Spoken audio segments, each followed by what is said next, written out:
Anong nangyari sa'yo at muntik ka ng malate?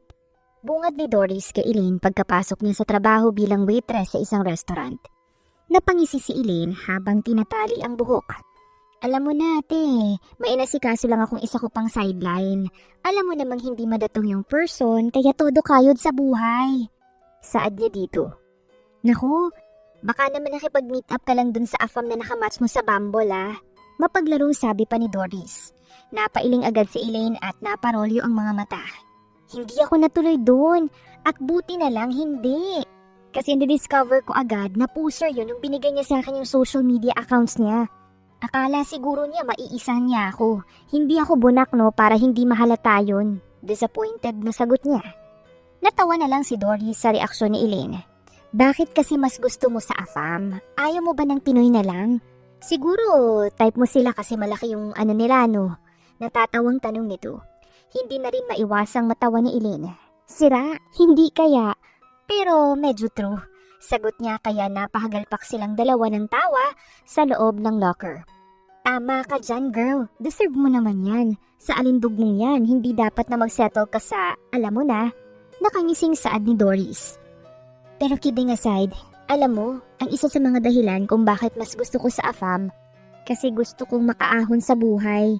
Wala akong pakialam sa mga sinasabi ng iba na kaya gusto ko ng mga lalaking taga-ibang bansa dahil gusto makaangat sa hirap. Sa panahon ngayon at sa hirap ng buhay dito sa bansa natin, ang hirap yumaman. Pagod na akong magdildil ng asin lagi at isipin ko kakasya pa ba yung pera ko araw-araw. Seryosong saad ni Elaine. Napanganga na lang si Doris. Grabe naman yung pinanghuhugutan mo na yan. Pero sa true rin no, may point ka rin naman dyan. Tapos ang mahal pa ng mga bilihin ngayon. Naku, imposible na talaga sa mga kagaya natin na yumaman. Kahit na maganda kuba-kuba tayo sa trabaho araw-araw. 'Di ba? Kaya napagtanto ko kung wala akong gagawin, walang mangyayari sa akin. Forever na akong mahirap. Tama ka dyan. Pero alam mo na, loyal ako sa jowa kong Pinoy. Good luck na lang sa paghahanap mo ng AFAM. Pero paano naman kung hindi ka pala rin sa plano mong yan? Anong bigla ni Doris? Kung di papalarin, edi sa 4M na lang. Matandang mayamang madaling mamatay. Sagot niya sabay hagalpak ng tawa. Gaga ka talaga. Pero ayaw mo bang makahanap ng lalaki na tunay na magmamahal sa'yo? Alam mo, masarap pa rin yung feeling, yung masaya yung puso mo sa piling ng taong mahal mo. Umiling si Elaine. Hindi na uso yung mahal-mahal na yan. At saka may matinubang lalaki ngayon. Wala na. Kaya mas mabuting kalimutan na lang yan. Ang dami kong ibang problema sa buhay tapos dadagdag pa yung pag-ibig na yan. Eh di good luck girl. Sana hindi dumating yung araw na kainin mo rin lahat ng mga sinabi mo sa akin ngayon. Sabi pa ni Doris. O siya, una na ako sa labas. Sunod ka na lang agad dahil baka pagalitan tayo ni manager. Sige. Umalis na rin agad si Doris at naiwan si Elaine para magpatuloy na mag-ayos. Kalaunan ay lumabas na rin si Elaine para magsimula na sa trabaho. Medyo madami ang tao ngayon kaya busy silang lahat. Pagod na pagod tuloy si Elaine nang lumalim na ang gabi.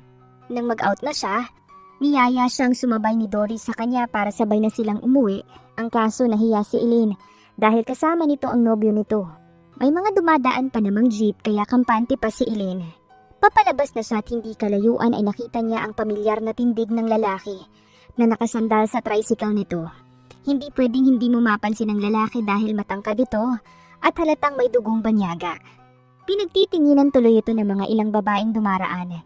Napabuntong hininga na lamang si Elaine at napailing. Liliko na sana siya para hindi siya mapansin ng lalaki pero sa kasamaang palad, nakita siya nito. Elaine baby, I'm here! Napapikit na lamang ng mariin si Elaine. Nahiya siya bigla dahil nagtinginan ng ilang mga tao sa direksyon niya. Lalo na nang papalapit na ang lalaki sa kanya. Ang lalaki ay walang iba kundi si Desmond, ang gwapo at machong tricycle driver sa barangay nila. Kung sa itsura lang talaga, walang problema yun kay Elaine. Pero ang kaso, tricycle driver ito. Kaya wala, ekis pa rin si Desmond sa kanya. Tigilan mo nga ako, hindi ka ba nahihiya? Pinagtitinginan na tayo. Singhal niya sa lalaki at pinandilatan pa ito. Napahalakhak lang si Desmond. Medyo pawis ito dahil marahil napagod na ito sa pamamasada buong araw. Pero bakit ganun? Mabango pa rin ito at hindi mukhang dugyot. Naglalaro yon sa isip ni Elaine. Pero hindi pa siya hibang para sambahin ang amoy at itsura nito. So what? Hayaan mo sila. Inggit lang sila sa atin kasi sobrang bagay tayo. Ang gwapo ko kaya, tapos ang ganda mo. Di ba perfect match? Saad ni Desmond at kumindat pa. Napatawa ng sarkastiko si Elaine at napailing. Kilabutan ka nga sa sinasabi mo. Anong perfect match? Tumabi ka nga at uuwi na ako. Teka lang baby, sumama ka na muna sa akin. At saan mo naman ako dadalhin, Aber? Ang lakas din ng loob mong isipin na basta na lang akong sasama sa'yo. Nakataas ang kilay na sabi pa ni Elaine. Date tayo, sa seaside lang habang kumakain ng street foods. Sagot pa nito. Napahagalpak ng tawa si Elaine na napahawak na rin sa tiyan niya. Ganyan pala yung definition mo ng date? Ang cheap! Sorry ka na lang dahil makikipag-date lang ako sa lalaki kung sa isang mamahalin na restaurant ako dadalhin. At hindi mo kaya yun, kaya tsupe, ayoko sa'yo. Akmang aalis na si Elaine at lalagpasan na si Desmond, pero hinawakan siya ng lalaki sa braso. Pag-iipunan ko, para maibigay ko sa'yo yung gusto mong date. Seryosong saad nito bigla. Paghihirapan ko, kung yun ang magpapasaya sa'yo. Nanlaki ang mga mata ni Elaine, hindi niya in-expect ang biglang pagseryoso na ekspresyon nito. Napalunok siya, lalo pa at naramdaman niya ang kuryenteng dumaloy sa ugat niya nang sandaling lumapat ang kamay ni Desmond sa braso niya. No need, wala ka ring magagawa dahil ayaw ko pa rin naman sa'yo. Hindi ako magkakagusto sa isang kagaya mo. Asik pa niya. Ngumisi ng nakakaloko si Desmond. Talaga lang huwag kang magsalita ng tapos baby. Baka magulat ka isang araw, patay na patay ka na sa akin. Wow ha? Ang lakas naman ng amats mo. Sige lang, mangarap ka lang. Tutal, hanggang dyan ka lang naman. Walang pag-asang matupad, saad ni Elaine. At saka sobrang layo mo sa mga type kong lalaki, no? Yan ba yung mga afam na naririnig kong gusto mo? Sus, wala kang mararating dyan. Ako na lang kasi. Wala kang magiging problema sa akin kasi masipag na ako, pogi pa. Pinagkakaguluhan kaya ako dito sa barangay natin. Blockbuster tong future boyfriend mo. Pinipilahan to. Pagmamayabang pa ni Desmond. As if naman, hindi ako aware dyan. Alam kong pinipilahan ka ng mga babae mo, kaya sila na lang yung pestehin mo at wag ako, pwede ba? At saka lubayan mo na ako. Naaalibadbaran na ako sa pagmumukha mong pangit. Napasinghap si Desmond na para bang hindi ito makapaniwala sa sinabi ni Elaine. Maya-maya pa ibiglang inilapit ito ang mukha niya sa babae. San banda dito yung pangit? Mukhang may problema yata yung mga mata mo, love. Pa-check natin sa doktor. Ilayo mo nga yung mukha mo. Sabi na ang pangit mo eh. Umiwas na si Elaine at talagang iniwanan na si Desmond dun na napangisi pa rin. Ba't namumula ka, baby? Aminin mo na kasi, nagagwapuhan ka talaga sa akin. Saad pa ni Desmond kahit papalayo na si Elaine. Taob lahat yung inaasa mong mga afam sa akin. He!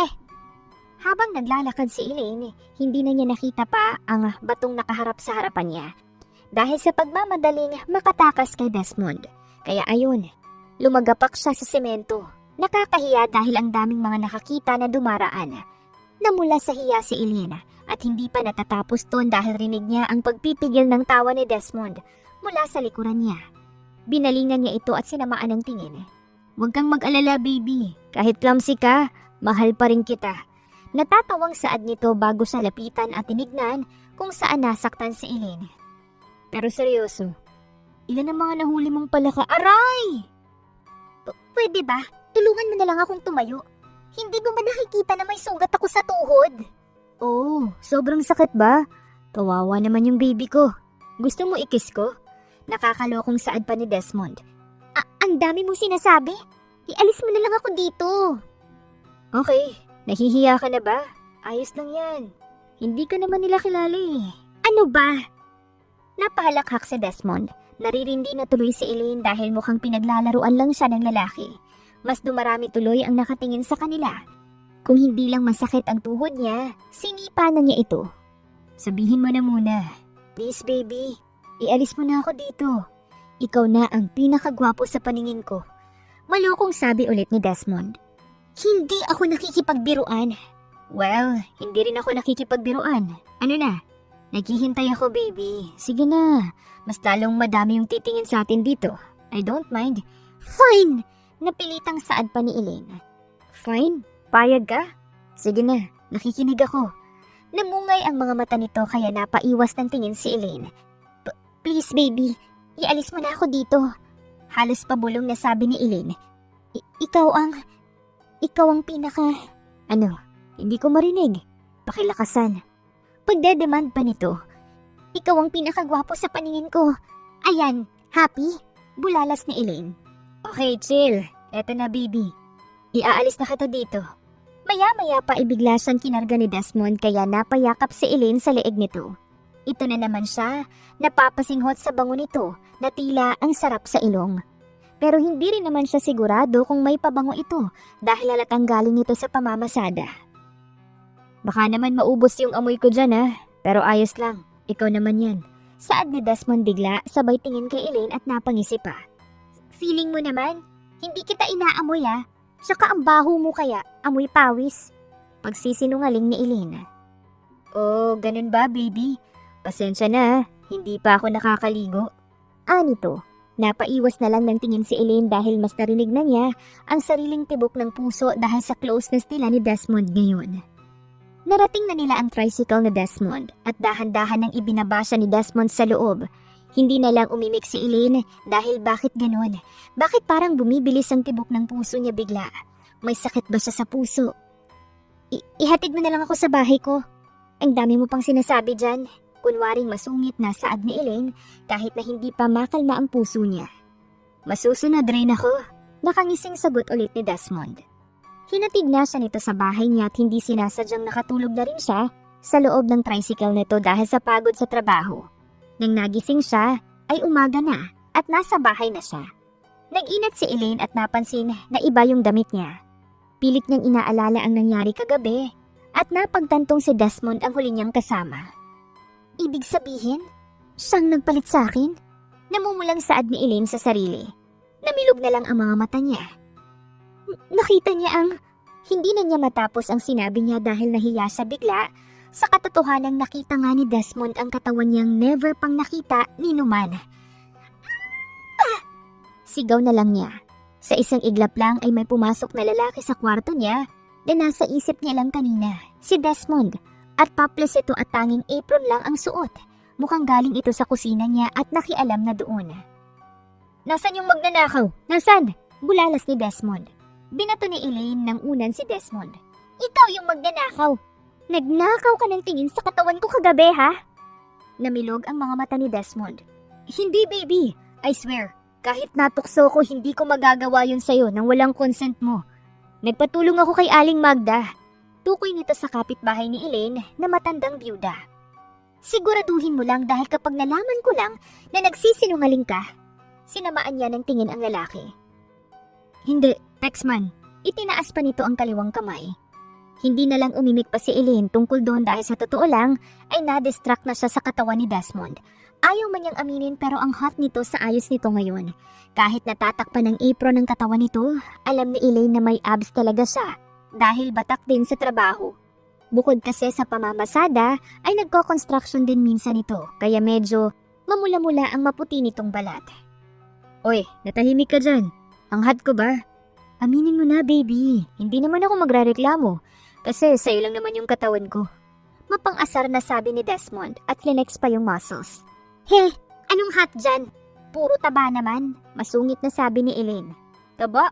Anong taba ka dyan? Hindi ko yan matatanggap. Mahal kita maging sino ka man, pero hindi ko matatanggap ang pang-iinsulto mo sa katawan ko. Nagpigil na lamang ng tawa si Elaine dahil parang nalugi bigla si Desmond. Totoo naman, at bakit ka ba nandito sa bahay ko? Pinatuloy ba kita? Nagmagandang loob lang naman ako, baby. Hindi ko magawang umalis habang nasa isip na mag-isa ka lang dito. Tapos wala ka pang kakainin pagkagising mo. You know, I care for you too much. Anito at nagulat pa ng bahagya si Elaine dahil sa accent talaga ng Ingles nito. Hindi lang niya pinapansin masyado noon kahit napapansin na niya. Okay, salamat. Pwede ka nang umalis. Kunwaring napipilitan lang si Elaine kahit na ang totoo ay parang hinaplos ang puso niya.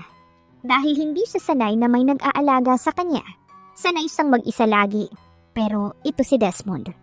Hindi ako tumatanggap ng basta-basta salamat lang, baby. May kapalit yun, siyempre. Ano? Sana pala hindi mo na lang ako tinulungan. Magkano ba yung kailangan mo? Huwag masyadong malaki gipit din ako. Saad ni Elaine at nag-iwas ng tingin. Hindi pera yung kailangan ko. Ang gusto ko, oras mo buong araw. Total, wala ka namang pasok ngayon, diba? Sagot nito. Oo nga pala, wala siyang pasok ngayon. Sumasideline lang siya minsan sa grocery store pero mukhang hindi naman kailangan ng tao ngayon doon. Mahal ang oras ko, sabi ni Elaine. Magkano ba? Bayaran ko na lang din. Pero pwede hulugan. May binili kasi akong mahal ngayon eh. Napatawa ng sarkastiko si Elaine. Hindi mo afford. Sige na, kahit isang oras mo lang. Labas lang tayo saglit tapos uwi na rin. Bakit ba kasi ayaw mong lumabas na kasama ako? Natatakot ka ba? At saan naman ako matatakot, Aber? Taas kilay na tanong ni Elaine at humalukip-kip pa. Aminin mo na, natatakot kang mahulog sa akin. Nakangising sabi ni Desmond na para bang siguradong sigurado ito. Ginagawa mo ang lahat para makaiwas sa akin. Dahil baka masira ko yung inaasa mong makapag-asawa ng afam. As if naman papayag ako. Namula si Elaine at namilog ang mga mata. Ang kapal naman ng mukha mo. Sige, payag ako dyan sa gusto mo. Akala mo bibigay ako sa'yo, no? Akala mo lang yun. Yun! Bibigay ka rin sa akin, baby. Itaga mo yan sa bato. Ang ending, pumayag na nga si Elaine sa gusto ni Desmond. Naligo na siya at nagpalit ng komportableng damit. Kumain na rin siya ng breakfast na mismong ang lalaki ang nagluto para sa kanya. 10:00 ng umaga, lumabas na si Elaine at namilog ang mga mata niya nang makitang may magarang itim na kotse ang nasa labas, nakapark sa bahay niya, at nakasandal doon si Desmond. Ano? Ayos ba tong sikot? Nakangising tanong ni Desmond. Kumunot ang noo ni Elaine. Kanino yan? Huwag sabihin sa'yo dahil hindi talaga ako maniniwala. Oo, hindi sa akin. Hiniram ko lang sa kakilala ko. Ayoko namang mainitan yung reyna ko. Kaya eto, ginawan ko ng paraan. Ayos, diba? Ewan ko sa'yo. Butik pinayagan ka. May alam ka ba sa pagdadrive niyan? Tricycle lang yung alam mong imaneho, diba? Sure ka dyan? Kahit nga ikaw, kaya kong i-drive eh. Ow! Sinipa ni Elaine ang paa nito kaya hindi na niya naituloy ang sinasabi. Pumasok na lang si Elaine at na-excite bigla. Sa loob ng kotse ay amoy niya ang tila pamilyar na amoy ni Desmond doon. Parang mamahalin. Naiwan lang siguro ang amoy ni Desmond doon. Ilang saglit lang ay pumasok na rin si Desmond at pinaandar ang kotse. Napansin ni Elaine ang maugat nitong kamay na nakahawak sa manibela. Ang lakas ng dating. Hindi mo aakalain na tricycle driver ito. Sa halip, ay mukha itong CEO sa postura nito ngayon. Narating nila ang destinasyon, isang lugar kung saan madaming nagtitinda ng street food stalls. Napabuntong hininga na lamang si Elaine. Ano pa nga ba yung aasahan niya? Of course, alangan namang dalhin siya ni Desmond sa isang mamahaling resto. Dito na muna tayo ngayon, pero wag kang mag-alala. Kapag nakapag-ipon na ako, dadalhin kita sa isang mamahaling restaurant. Sabi ni Desmond. Wala naman akong sinasabi. At wag kang mag-alala, hindi naman ako nag-expect masyado. Sagot ni Elaine at napaikot na lang ng mga mata. Ay, ang ganda mo pa rin kahit nagtataray ka. Pakis nga. Kiss mo tong kamao ko, gusto mo? Pananakot ni Elaine at tinaas pa ang kamao sa harap ni Desmond. Biro lang, saka na yung kiss. Sagot na lang ni Desmond at bumaba na. Pinagbuksan niya ng pinto si Elaine at bumaba na rin. Nagpunta sila sa ikalawang stall kung saan may matandang nagtitinda. Uy, Tisoy! Talagang nagpunta ka ngayon ha? Sabi mo ipapakilala mo sa akin yung girlfriend mo. Siya na ba yun? Sabi ng matandang babaeng nagtitinda. Opo, Nay Delia. Aw! Siniko ni Elaine si Desmond at nginitian ang matandang tindera. Hindi po niya ako girlfriend. Pagtatama ni Elaine sa sinabi. Hindi pa po sa ngayon pero huwag kayong mag-alala. Sa susunod na bumili ako dito. Kami na. Siguradong sabi ni Desmond. Sinamaan lang ni Elaine ang lalaki ng tingin. Nako, mahina ka pala, Tisoy.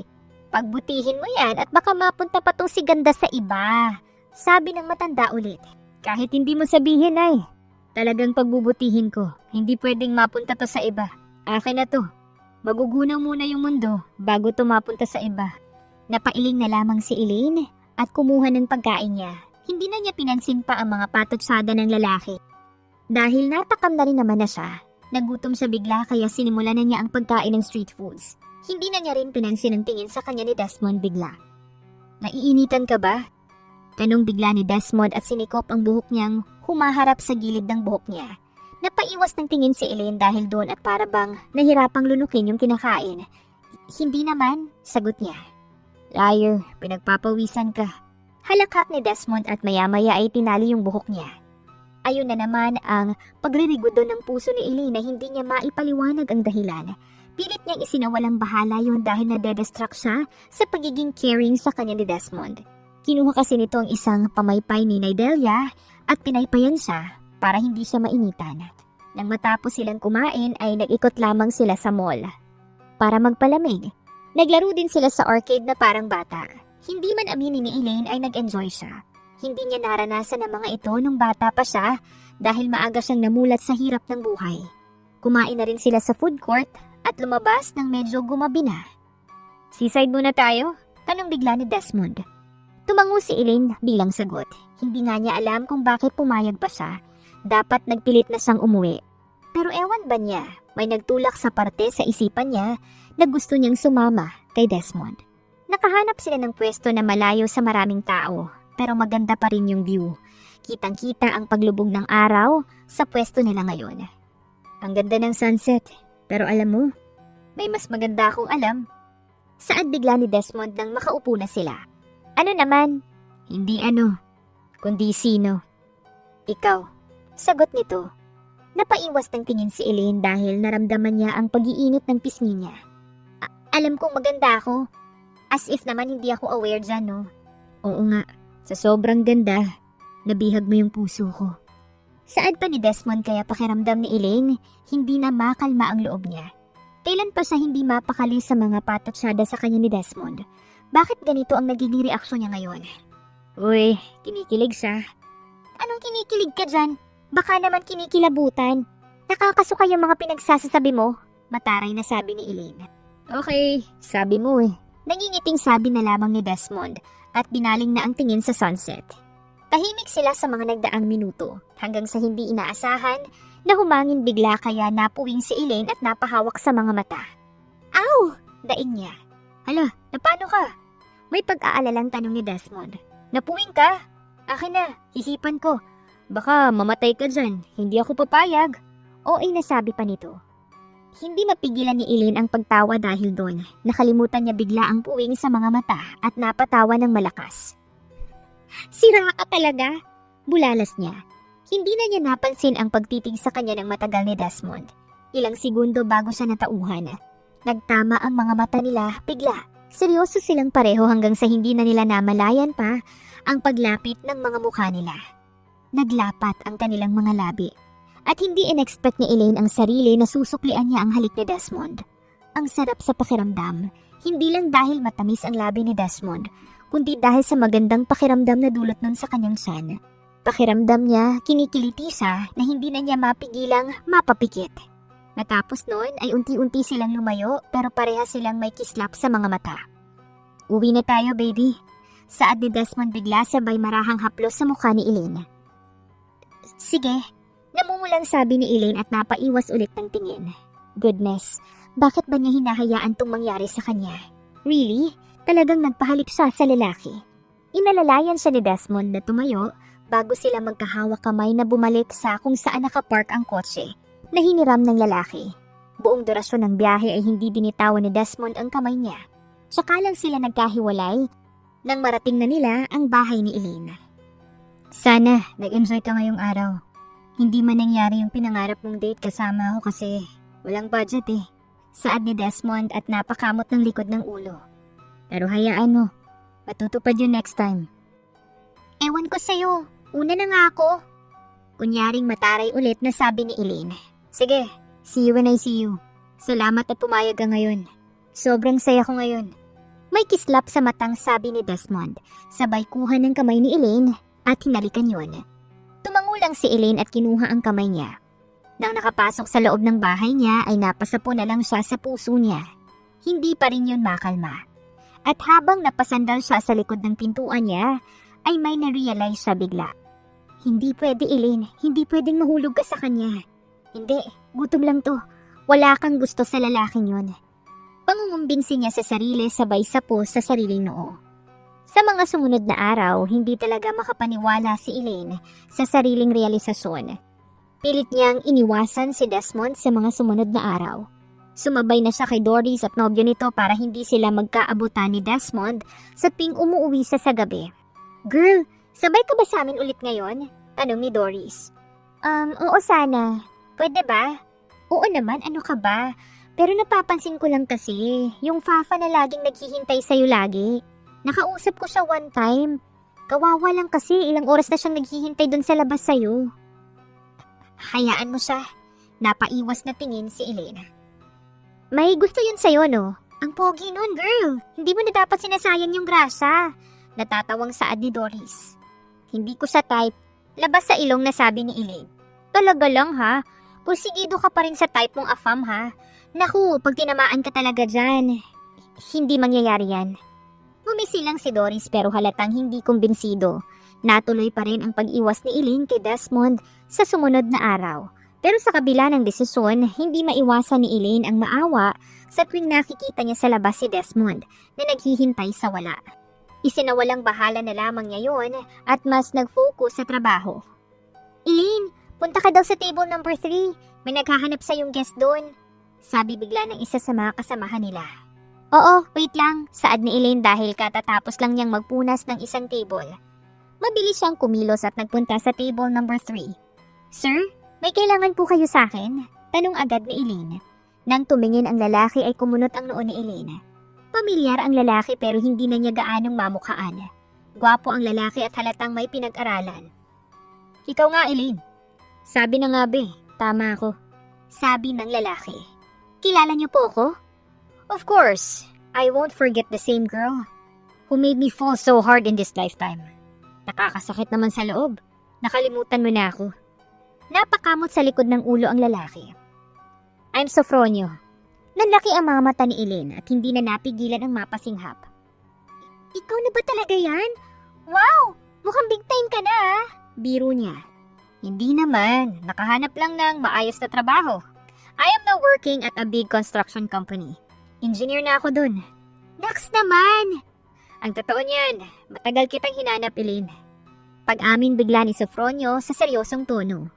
Hindi kita makalimutan simula nung maghiwalay tayo. Sabi ko sa sarili ko, once naging successful ako at karapat-dapat na ako sa'yo, babalikan na kita. Madamdaming saad nito. Sofronio, naiintindihan na kita ngayon, Elaine. Mas naiintindihan ko na yung realidad na hindi lang basta sapat na yung pagmamahal natin sa isa't isa. Kailangan na may pera tayo. Dahil kahit balik-balik tayo natin yung mundo, importante yun para mabuhay yung tao. Salamat dahil pinarealize mo sa akin yun noon. Dahil kung hindi, wala akong mararating sa buhay ngayon. Natahimik si Elaine. Hiniwalayan niya noon si Sofronio sa kadahilanang wala siyang makitang future dito. Mas nag-focus siya sa katotohanan kailangan niyang kumita at maghanap ng pera para mabuhay. Sana, pwede pa Elaine. Pwede pa naman tayo, diba? Maibabalik pa naman natin yung sa atin noon. Hindi nakapagsalita agad si Elaine. Dumaan bigla sa isip niya si Desmond.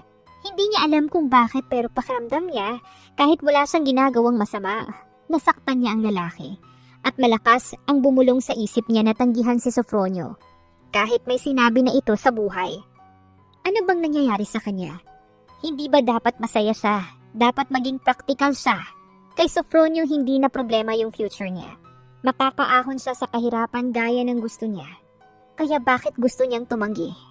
Elaine? Untag muli ni Sofronio nang hindi pa rin umiimik si Elaine. Sofronio, kasi wala na akong nararamdaman para sa'yo. Hindi ko na maibabalik yung dati. Pag-amin niya, hindi na alam ni Elaine kung saan siya humugot ng lakas ng loob na sabihin yon. Kumislap ang mga mata bigla ni Sofronio at napayuko. Hindi ba pwedeng paghirapan ko? Pwedeng ligawan kita ulit? Maipakita ko lang na seryoso pa rin ako sa'yo hanggang ngayon. May gusto akong iba. Mahirap paniwalaan pero nakaya ng taong yun na tibagin lahat ng paniniwala ko. Nakaya niyang pumasok sa puso ko sa kabila ng malaking pader na binalot ko doon. Nagpursigi siya hanggang sa hindi na makalma yung puso ko kapag andyan siya. Pag-amin ni Elaine. At bahagyang napangiti pa nang maalalang muli ang ilang tagpo na kasama niya si Desmond. Kaya sorry, hindi kita kayang pagbigyan. Alam ko namang may mas nararapat para sa'yo. Successful ka na, Sofronio. Hindi ang kagaya ko ang para sa'yo. Napatitig lang si Sofronio kay Elaine ng matagal. hanggang sa napakurap ito at napabuntong hininga na lang. Kung alam ko lang na ganito yung mangyayari. Sana, hindi na lang ako nakapaghiwalay noon. Saad ni Sofronio. Pero sige, wala na akong magagawa dun. Sana, alagaan ka ng taong nagugustuhan mo ngayon. Dagdag pa niya at napabuga ng hangin. Bakas pa rin ang lungkot sa mga mata.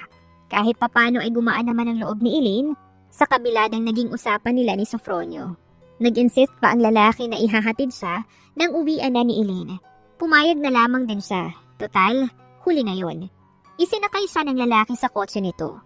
Pinagbuksan pa siya ng pintuan hanggang sa nakarating sila sa harap ng bahay niya. Pagkababa niya ay nagkaharap sila ulit. Last na to. Kaya pwede bang mag-request? Anong bigla ni Sofronio? Ano yon? Pwede bang payakap? Kahit saglit lang. Sige. Napangiti si Sofronio bago kumilos at binalot si Elaine ng mainit na yakap. Mahigpit yon at kinintalan pa ito ng halik sa ulo. Mag-iingat ka lagi, Elaine. Nakakalungkot lang na ngayon na lang tayo nakita ulit pero huli na ulit. Malungkot na sabi ni Sofronio. Mag-ingat ka rin lagi. Magkaibigan pa rin naman tayo. Hindi ko kayang friends lang tayo kaya baka hindi na muna ako makapagkita sa'yo. At mag-move on na talaga ako for real this time. Una na ako, Elaine. Salamat ulit. Tumango lang si Elaine. Akmang tatalikod na pero hinila siya bigla ni Sofronio at hinalikan sa pisngi.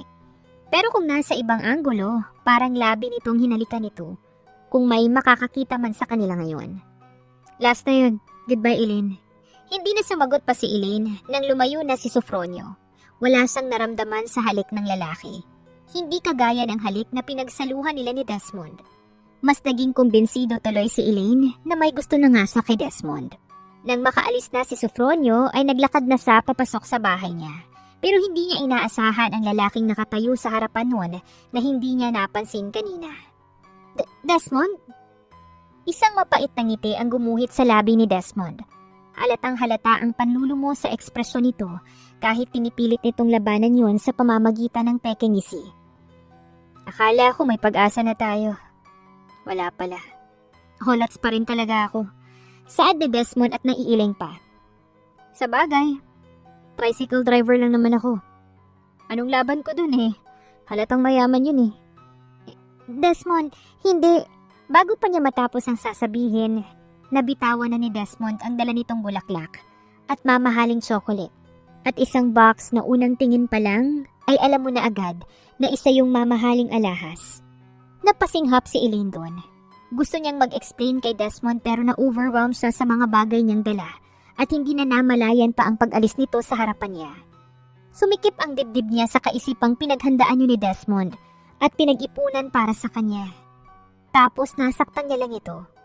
Napaluha na lamang ng tahimik si Elaine. Gusto niyang habulin si Desmond pero nanghina na lang sa bigla. Kinuha niya ang bulaklak, tsokolate at jewelry box at nanghihinang pumasok sa bahay niya. Binuksan niya ang box at isa pala yung bracelet na may naka-engrave na Desmond's baby. Sorry, nasaktan ka dahil sa akin. Naibulong na lang ni Elaine at napapikit ng mariin.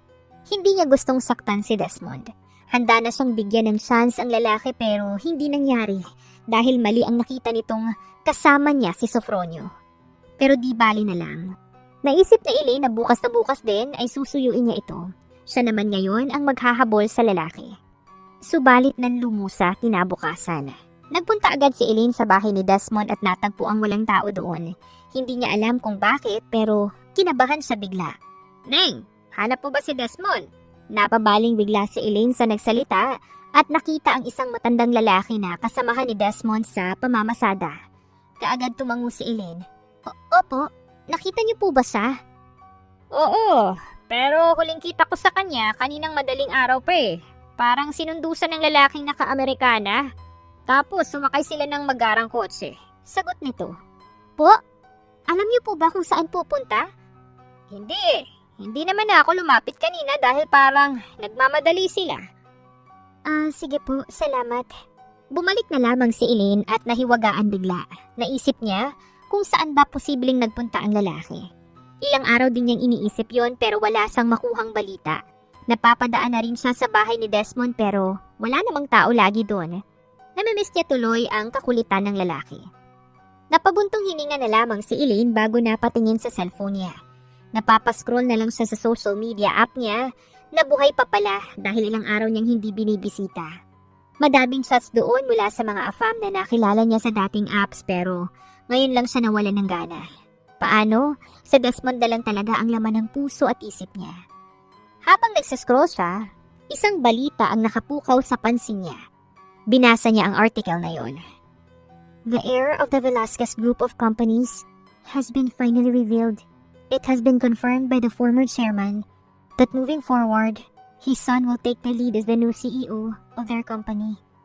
Pagbabasa ni Elaine sa article, magsa-scroll down na lang sana siya, pero mas nakatawag ng pansin niya ang litrato ng taong pamilyar sa kanya. Sa sobrang pamilyar, napakurap-kurap siya. Desmond? Bakit? Hindi maapuhap ni Elaine ang tamang salita. Paanong naging si Desmond ang tagapagmana ng kumpanyang yun? Ibig sabihin, hindi talaga ito tricycle driver at isa itong bilyonaryo. Napailing na lang si Elaine. Hindi. Bakit ka nagsinungaling? Bulong na tanong niya sa sarili. All this time, nagpapanggap lang pala itong mahirap. Kaya ba hindi na ito bumalik at mas pinili ang trabaho nito sa kumpanya nila? Hindi makapaniwala si Elaine sa nalaman. Pero sa kabila ng pagsisinungaling ni Desmond sa kanya, hindi niya magawang magalit dahil mas matimbang ang pagkakagusto niya sa lalaki. Gusto niyang i-pursue lalo ang lalaki. Hindi dahil nalaman niyang mayaman ito, ngunit dahil mahal na niya ito. Oo, inaamin na niya yon sa sarili niya. Hindi naman niya inaasahan pero totoong mahal na niya si Desmond. Miss na niya ang kakulitan nito. Ba't ka magre-resign bigla? Akala ko ba kailangan mo ng trabaho? Tanong ni Doris. Napabalik sa realidad si Elaine. Nagpasa na kasi siya ng resignation letter at malungkot si Doris nang malaman yun. Naisip ko lang, panahon na para ipursu ko yung kasiyahan ko. May ipon pa naman ako kaya hindi pa ako maghihirap ng todo. Basta wag mo kong kalimutang i-contact ha, friends pa rin tayo. Oo naman, payakap nga. Nagkayakapan silang magkaibigan at umuwi na si Elaine agad sa bahay niya. Nag-research siya agad kung ano ang hiring na posisyon sa company ni Desmond para bukas na bukas din ay mag-a-apply siya doon. Kapag na-hire siya doon ay mas mapapalapit siya sa lalaki. Mas magiging mataas ang chance na magkita sila. Ang tanging open na posisyon na ngayon ay janitor. Pinatulan na agad yun ni Elaine. Hindi naman siya mapili at kayang-kaya naman niya yun. Kinabukasan, kagaya ng plano niya, nag-apply na agad siya. At na-hire naman siya dahil kailangan nila ng maraming tao. Nagsimula na rin si Elaine agad at kung sinwerte nga naman siya, na-assign siya sa floor ng CEO. Ayusin mo yung trabaho mo, Elaine, ha? Mismong CEO ang nandoon kaya hindi ka pwedeng magkamali. Bili ni Ate Clang kay Elaine. Huwag po kayong mag-alala, malinis po akong trumabaho. Saad niya kay Ate Clang. Mabuti naman, siguraduhin mo lang at nakakahiya naman kung magkamali ka dun. Huwag ka nalang masyadong magulo dahil stricto yung bagong CEO. Opo. Kinuha na ni Elaine ang mop niya at dumiretso sa floor ng CEO. Kumakabog ng malakas ang dibdib niya habang papalapit doon. Pero nahahaluan niya ng excitement dahil finally, makikita na niya ulit si Desmond. Pagkarating sa office ni Desmond ay nahagip na lang ni Elaine ang hininga niya. Formal na formal si Desmond na tutok sa screen ng laptop nito. Nakaayos ang buhok at nakaitim na Amerikana. Mas gumwapo ang binata sa paningin lalo ni Elaine. Tumikhim si Elaine para matawag ang pansin ng binata. At hindi naman siya nabigo dahil inangat ng lalaki ang paningin nito sa kanya. Nung una, ay kalmado ang reaksyon ng lalaki. Pero nang magtama ang paningin nila, ay bakas na bakas ang gulat sa ekspresyon nito. What are you doing here? Tanong ni Desmond. Maglilinis lang po, sir. Bagong hired po ako na janitress. Are you kidding me? Diba dapat nasa trabaho mo ikaw ngayon? Saad ni Desmond. Opo, kaya nga po ako andito ngayon eh. Did you resign? Don't joke around. Alam ko kung gaano kahalaga sa'yo ang trabaho mo. Naiiling na saad ni Desmond. Yes po, mahalaga po yung work ko kasi kailangan ko ng pera. Pero nakapag-ipon naman na ako at naisip kong kailangan kong piliin muna yung mahal ko ngayon kaysa trabaho ko. What do you mean, huh? Lumalim ang gitla sa noo ni Desmond. Umiling si Elaine. Wala po. Maglilinis na po ako, sir. Promise, hindi po ako mag-iingay kaya hindi po kayo madidistorbo. Magsisimula na sanang maglinis si Elaine pero nagsalita ulit si Desmond. Or maybe you're just here because you found out that I am actually rich. Ako yung sinusundan mo ngayon dahil alam mong mayaman talaga ako. Saad ni Desmond na may ngisi sa labi. Bahagyang nasaktan doon si Elaine. Pero kasalanan din naman niya kasi. Yun ang naging impreso ng mga tao sa paligid niya. Dahil hayagan din niyang sinasabi lagi na afam ang gusto niya para makaahon siya sa kahirapan. Isipin niya na lang po yung gusto niyong isipin, sir. Ang mahalaga, hindi ko papabayaan yung trabaho ko. Saad na lamang ni Elaine. Cut the crap, Elaine. Ano ba talaga yung ginagawa mo dito?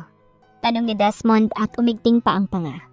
Baka pagsabihin ko sa'yo yung totoong rason, hindi ka pa rin maniwala, kaya wag na lang. Try me. Sabihin mo na. Nandito ako kasi namimiss kita. Halos pabulang na sagot ni Elaine at napayuko pa dahil ramdam na niya ang pag-iinit ng pisngi. Namimiss ko yung kakulitan mo. Namimiss ko yung pagtawag mo sa akin ng baby. Namimiss ko na yung presensya mo. Katahimikan. Walang naging reaksyon nung una si Desmond. Pero kalaunan ay humagalpak ito ng tawa na para bang yun na ang pinaka-nakakatawang bagay na narinig niya sa buong buhay niya. Buti sana kung totoong tawa yon. Pero hindi naman tanga si Elaine para hindi maramdaman na may halong pagka-sarkastiko yon. Don't fool me! Ako namimiss mo? Hindi ako maniniwala dyan. Mas mamimiss mo pa siguro yung mga afam mo. O baka yung lalaking naghatid sa'yo nung isang gabi. Yung kahalikan mo. Saad ni Desmond. Kaagad umiling si Elaine. Nagkakamali ka ng iniisip. Hindi kami naghalikan. Oo. Dumampi yung labi ni Sofronio sa pisngi ko. Pero yun lang yun. Wala nang ibig sabihin. And you think that will make me feel better, huh? Hindi. Pero nagsasabi lang naman ako ng totoo. Walang-wala nga yung halik niya sa... Halik mo sa akin eh. Pag-amin ni Elaine. Sa'yo ko lang naramdaman yun. Hindi man yun yung pinakauna kong halik pero... Ang sarap sa pakiramdam na gusto kong maulit-ulit. Namula bigla si Desmond. At para kay Elaine, good sign yun. Mabuti yun dahil may epekto pa siya sa lalaki. Nagbago na ang postura at pananamit nito pero naisip ni Elaine na siya pa rin naman ang lalaking na humaling sa kagandahan niya noon. Shut it. Umalis ka na lang. Mag-resign ka na at maghanap ka ng ibang trabaho. Alam ko namang andito ka lang para pestehin ako. I won't give you the satisfaction. Akala mo ba ako pa yung lalaking patay na patay sa'yo? Hindi na. Kaya nagsasayang ka lang ngayon ng oras. Dito. Saad ni Desmond na siyang ikinangisi ni Elaine. Wala naman pala tayong magiging problema. Ikaw na rin yung nagsabi na hindi na ikaw yung dating lalaking patay na patay sa akin. Kaya magsistay ako dito at magtatrabaho. Wala naman ako tinatapakang ibang tao eh. Tatanggalin kita sa trabaho.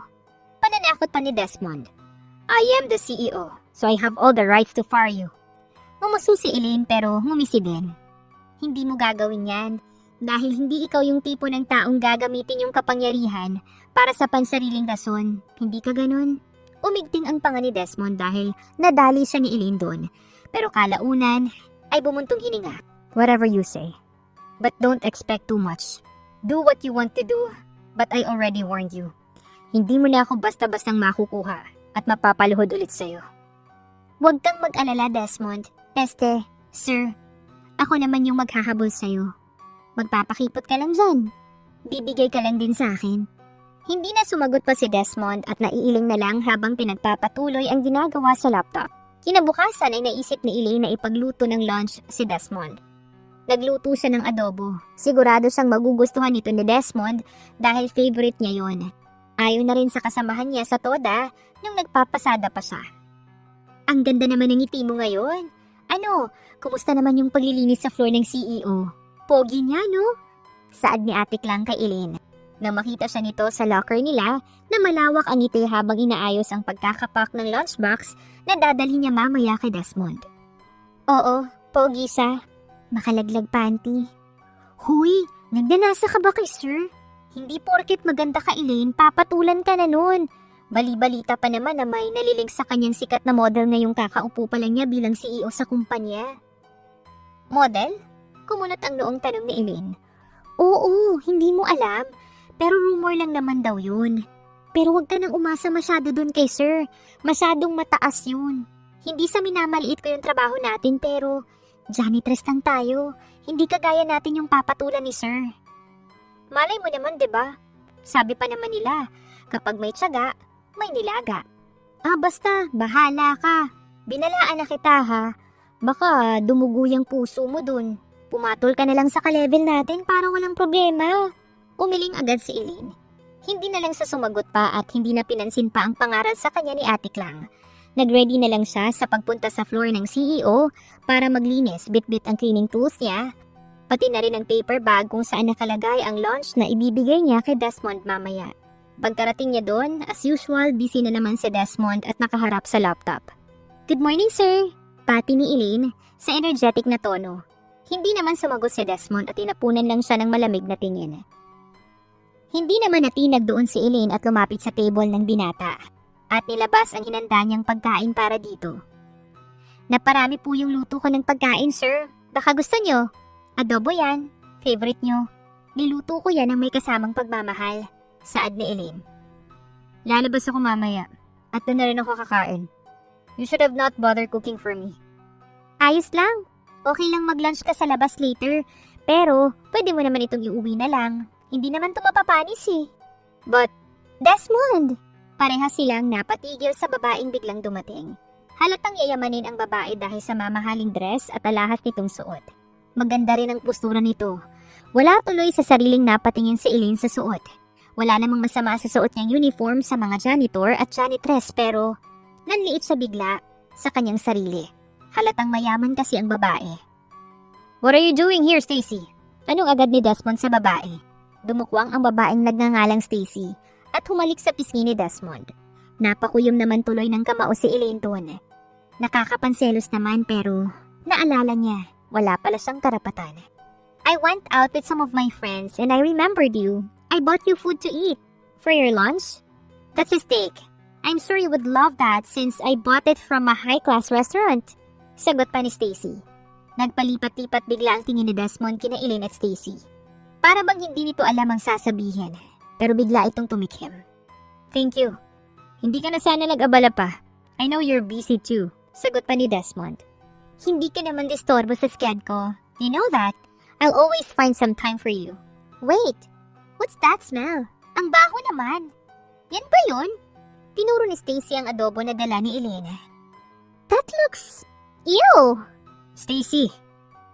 Naputol ang sasabihin ni Desmond nang biglang kinuha ni Stacy ang lunchbox. Masyadong mabilis ang naging pangyayari. Bigla na lang itong sinut sa basurahan ng lunchbox. "There! Better! Ano ba yun? That was so gross!" Maarting bulalas ni Stacy. Nanlamig doon si Elaine. Hindi niya alam kung anong i-react. Ang pinaghirapan niyang i-prepare na pagkain, napunta lang sa wala. At hindi man lang napigilan yun ni Desmond. Hindi mapigilan ni Elaine ang pagsama ng loob. Napaatras siya ng wala sa oras. Ang dami pang sinabi si Stacy pero hindi na niya narinig pa dahil sumasakit ang dibdib niya sa nangyari. "Elaine!"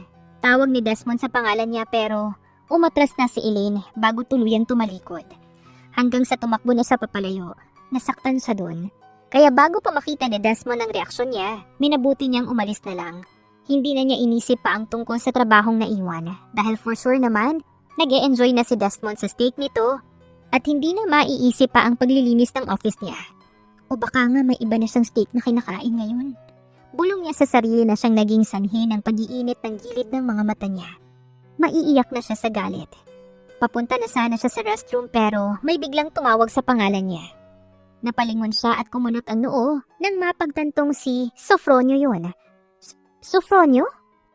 "Sabi ko na nga ba ikaw yan eh. Alam mo bang kalat na kalat dito na may bago daw janitress na ubod ng ganda? Hindi ko naman dapat papansinin yun. Pero narinig kong Elaine yung pangalan eh. Na-curious ako kaya bumaba ako sa office. At tignan mo nga naman, ikaw pala na Elaine yun." Manghang sabi ni Sofronio. "Grabe, nag-work pala tayo sa iisang company?" Hindi naman. Dito na ako magtatrabaho mula ngayon." "Ganun ba? May I ask why? Nag-resign ka ba sa dati mong trabaho kung saan kita nakita ulit?" "Oo, nag-resign ako dahil gusto kong sundan yung magpapasaya sa puso ko." "Oh, is he here? Yung lalaking gusto mo?" May lungkot sa tanong na yon ni Sofronio. Oo, pero mukhang dehado ako eh. Pero hindi naman ibig sabihin nun na susuko na ako agad. Kahit ang sakit-sakit na, unang subo ko pa lang. Natahimik bigla si Sofronio. Naramdaman nito marahil ang lungkot sa tono ni Elaine. Kung hindi mo na kaya, andito lang ako. Pwede naman nating subukan ulit, Elaine. Wala namang mawawala. Hindi umimik si Elaine. Ang sunod na ginawa ni Sofronio ay niyakap sa nito na para bang kinocomfort sa nito. Gumaan naman kahit papano ang loob ni Elaine dahil nakahanap siya ng kaibigan kay Sofronio. Mas din naman niya ang yakap ng isang kaibigan pero hindi na niya napigilan ang pagkawala ng singhap niya sa labi nang makita ang lalaking parang nanakbo para sundan siya. Desmond, banggit niya sa pangalan ng lalaki. Sinundan siya nito. Wala sa sariling humiwalay siya sa yakap ni Sofronio kahit naguluhan pa ito. Mabilis na sumundo si Elaine kay Desmond pero tumalikod na ang lalaki. Si Elaine naman ngayon ang humabol kay Desmond. Kahit mabilis lang, nakita pa rin ni Elaine ang tila bainis na bumalatay sa mukha ni Desmond kanina. Kahit naman nasaktan sa kanina, hindi naman naaalis agad ang nararamdaman niya sa lalaki. Kaya eto sa ngayon, siya naman yung humahabol. Nakarating sila sa parking lot kung saan wala ng tao. Desmond! Tumigil naman ang lalaki at humarap sa kanya na may seryosong tingin. Nakaigting ang panga at halatang naiinis. Napalunok naman tuloy si Elaine. You know what? Just go back to that guy. I was so dumb to follow you. Sana hindi na lang pala dahil mukhang maayos naman yung lagay mo kasama yung lalaking yun. Hindi ganun yun. Mali ka nang inaakala. Kaibigan ko lang siya. Shut it. Maybe he's the real reason why you applied here. Pinaglalaruan mo lang yung nararamdaman ko. Ganyan ka naman lagi eh. Hindi totoo yan. Bakit ba kasi bumalik ka pa sa buhay ko? Okay na ako eh. Maayos na ako. At binalikan ko ulit yung buhay na dapat lang para sa akin tapos andito ka na naman. Kailangan mo ba ng pera? Magkano ba yung kailangan mo? Hindi na nito na ituloy ang sasabihin dahil dumapo na ang palad ni Elaine sa pisngi nito. Naluluha niyang binalingan ng lalaki. Alam kong binigyan kita ng impresyon na gusto kong umangat sa buhay sa pamamagitan ng pag-aasawa ng kano. Pero hindi kita binigyan ng permiso na insultuhin ako ng ganyan. Sorry kung nasaktan kita, Desmond. Nagsisisi ako na pinamukha ko sa iyong hindi kita magugustuhan dahil akala ko mahirap ka lang. Wala eh. Gusto kong umangas sa buhay na hindi naghihirap. Na alam kong mali. Itatama ko na yun mula ngayon kaya sorry. Sorry kasi bumalik ulit ako sa buhay mo kasi wala eh.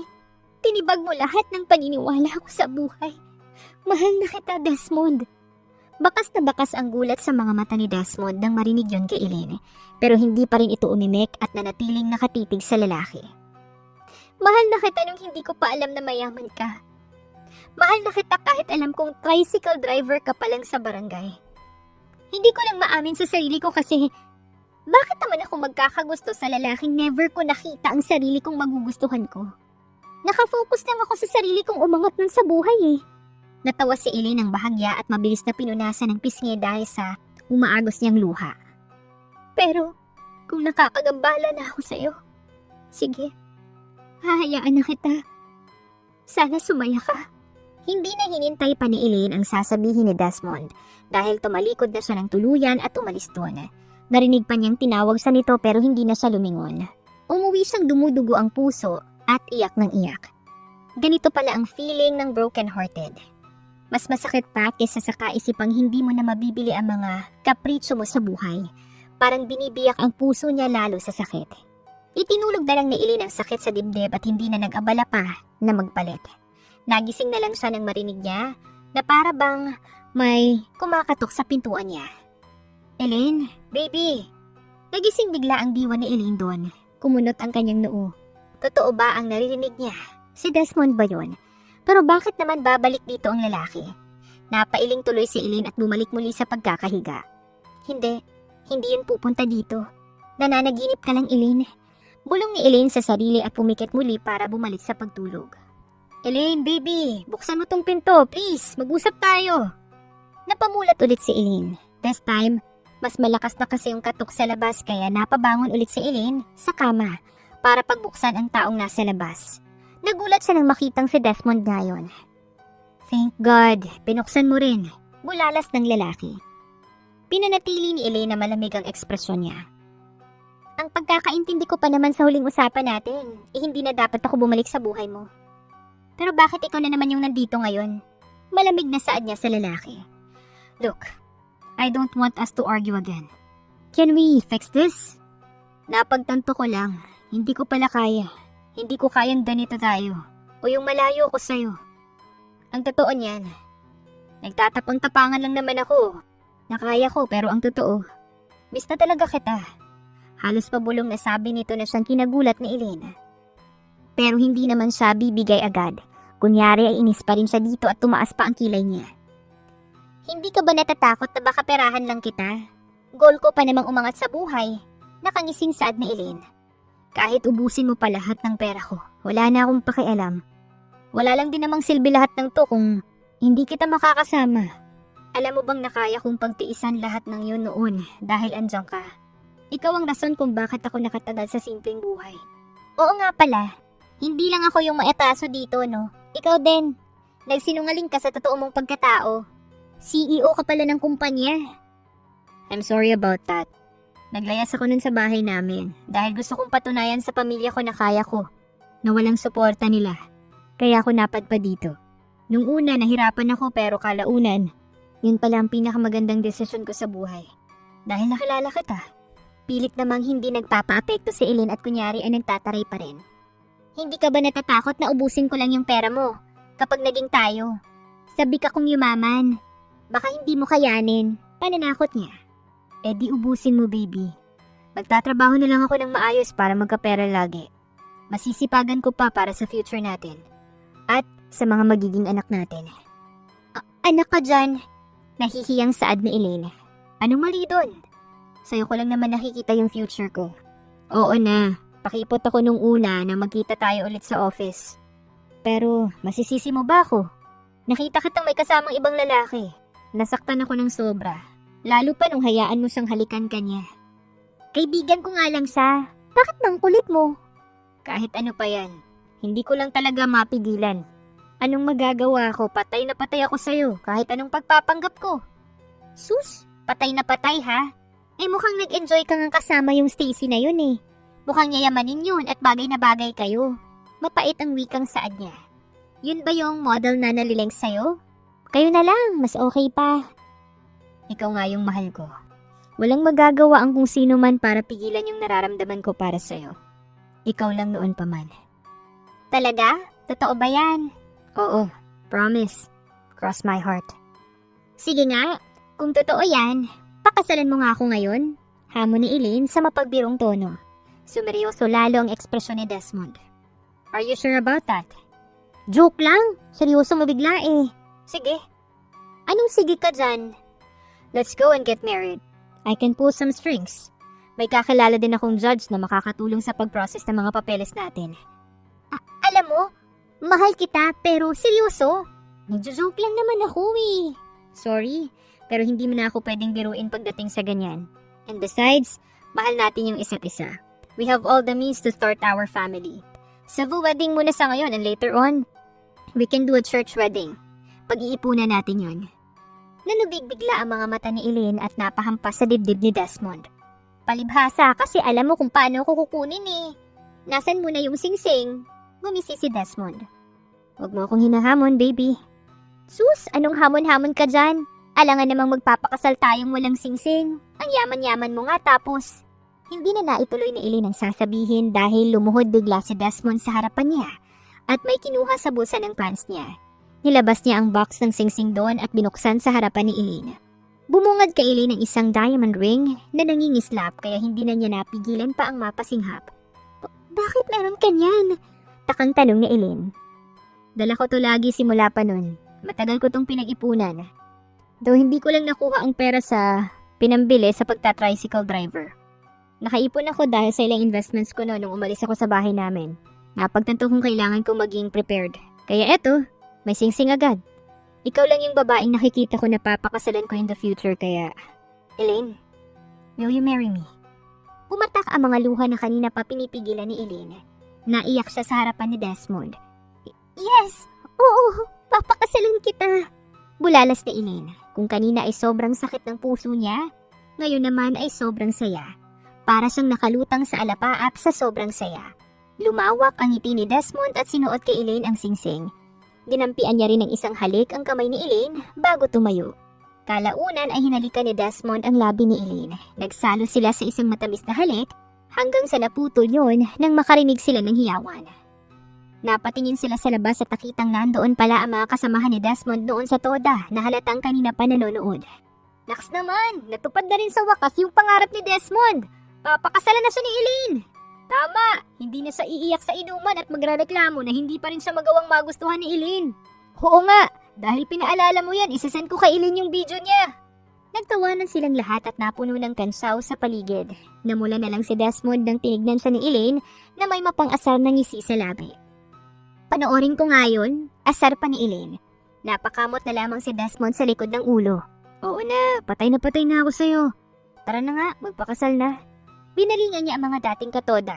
Mga tol, pahatid nga kami sa munisipyo. Itatali ko na to sa akin. Baka makawala pa eh. Naghiyawan ulit ang mga tricycle driver. Ilang saglit lang, sumakay na sila sa tricycle. Ang chaotic nga dahil sumunod pa talaga ang ibang mga driver at nakabuntot sa sinakyan nilang tricycle. Ang dami tuloy tumingin sa kanila. Sobrang bilis ng mga pangyayari. Sa isang iglap, nasa munisipyo na sila at naikasal na. Ilang oras ang hinintay nila dahil kailangang maiprosesong ilang mga papeles nila.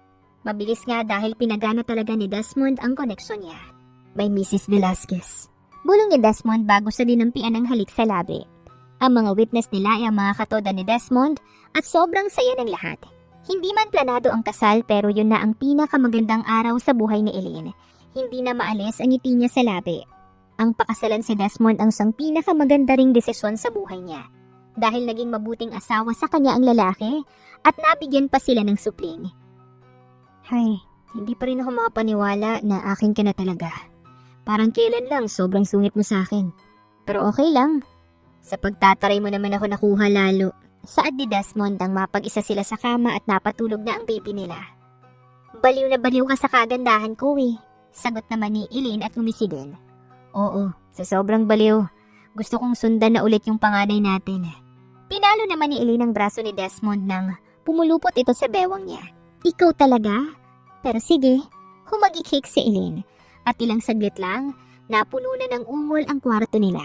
Hindi rin makapaniwala si Elaine. Papaglaro nga naman ng pag-ibig, walang pinipili.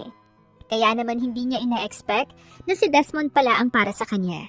Tinatarayan niya lang noon, asawa niya na ngayon. Si Desmond ang tunay na AFAM/tricycle driver ng buhay ni Elaine.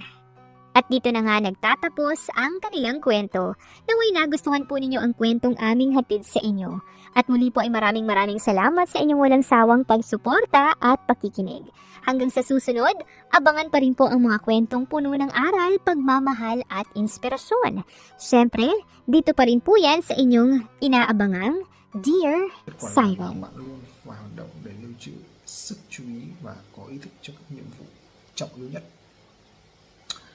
Bất cứ khi nào có thể, phần tâm trí có ý thức đều muốn đẩy nhiệm vụ sang cho phần tâm trí phi ý thức làm tự động. Đây chính xác là điều xảy ra khi thói quen được hình thành. Thói quen giảm bớt các gánh nặng nhận thức và giải phóng dung lượng hoạt động tinh thần để bạn có thể bổ sung sức chú ý của mình cho các nhiệm vụ khác. Bất chấp hiệu năng của thói quen, nhiều người vẫn băn khoăn về lợi ích của chúng. Các lực lượng thường thấy như là: thói quen có làm cuộc sống của tôi nhàm chán không? Tôi không muốn nhét mình vào một lối sống và tôi không thích. Quá nhiều nếp sống bình thường có lấy đi sự sinh động hay những tính ngẫu hứng của đời sống chăng?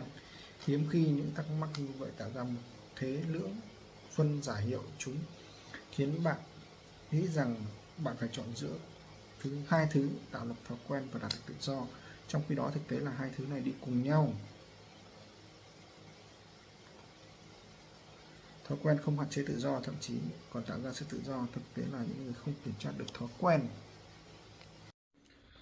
Vận động không ngừng quanh mỗi một khoảnh khắc trong đời sống chúng ta, kể cả ngay lúc này. Bộ não liên tục quét qua môi trường, dự đoán điều sắp xảy ra, thử nghiệm các phản ứng khác nhau và học tập từ kết quả.